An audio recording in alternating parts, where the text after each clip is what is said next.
107.5 WBLS, your number one source for R&B.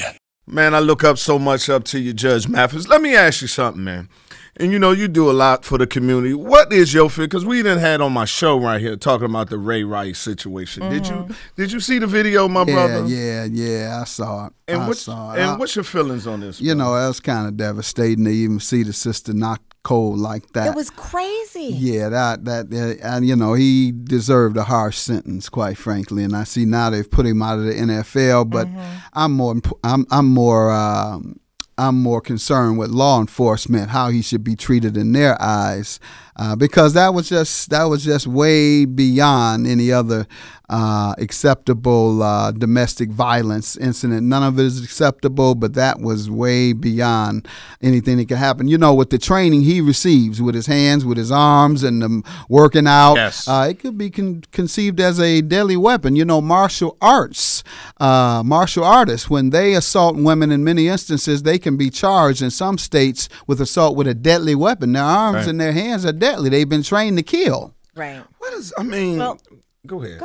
If it was my daughters, I have two, I'd be in jail. Yeah, we got to go see him. Yeah, and I wouldn't go by myself because he is a big boy. I ought to bring some people with me. Mr. Smith, Mr. Weston. But you stupid. All right, wait a minute, Judge Mathis. You know, a lot of this stems, you know, it goes back into time when they were younger. And I know you do a lot of stuff with like fatherhood and talking about that. What kind of things can we start instilling into our young men and even young women to teach them to respect each other's person? And not only that, how can we get this message that it's not right, it's not tolerated, and it just ain't right putting your hands, especially on no black woman or woman, period, like that. Yeah, the best way to get the message across is put them in a tough prison. Okay. And they'll show them what it's like to be beat like a woman. Okay. No, but in reality, you know, as you were saying, the fatherhood is a very important aspect of life for all brothers, as is the respectful treatment of our sisters. And that's why I hate so much to hear many of our hip-hop artists calling themselves and their wives and their daughters, you know, bees, because when you refer to women in general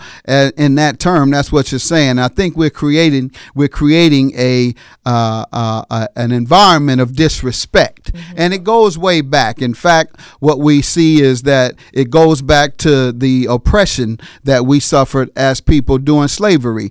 And people say, why you go all the way back to slavery? Because we still suffer from the vestiges of slavery, the legacy of slavery. That's why we have bad diets. They used to throw the intestines out. Now we treat chitlins as a legacy, as a great food, as a delicacy. So as is the case when they would abuse our women, it was instilled, and that legacy has been passed on. And so we have to break that chain of destruction, break that chain of disrespect toward our women. Our women bear our babies. Our women raise our babies. And so to the extent that we abuse our women, we're really abusing our future and our children and ourselves.